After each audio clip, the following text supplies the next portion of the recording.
Assalomu alaykum hurmatli tomoshabinlar, kanalimizga xush kelibsiz. Bugungi videoda yoshga doir pensiya va nafaqa haqidagi muhim savollarga sodda va tushunarli tarzda javob beramiz.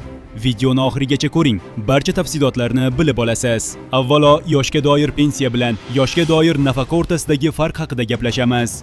Ko'pchilik bu ikki tushunchani bir xil deb hisoblaydi, lekin amaldagi tartibga ko'ra, ular ullay alohida to'lov turlaridir.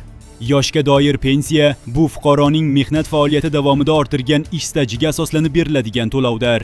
Uni olish uchun kamida 7 yil ish stajiga ega bo'lish talab etiladi. Pensiya yoshi erkaklar uchun 60 yosh, ayollar uchun 55 yosh etib belgilangan. Shu yoshga yetib yetarli staj mavjud bo'lsa, fuqaroga pensiya tayinlanadi. Endi yoshga doir nafaqa haqida. Bu to'lov esa yetarli ish stajiga ega bo'lmagan fuqarolar uchun mo'ljallangan bo'lib, davlat tomonidan ijtimoiy yordam sifatida beriladi. Agar fuqaroning ish staji 7 yildan kam bo'lsa, u pensiya emas, balki nafaqa oladi. Nafaqa yoshi erkaklar uchun 65 yosh, ayollar uchun 60 yosh hisoblanadi. Demak, asosiy farq shundaki, pensiya ish staji bor fuqarolarga beriladi va nisbatan ertaroq yoshda tayinlanadi.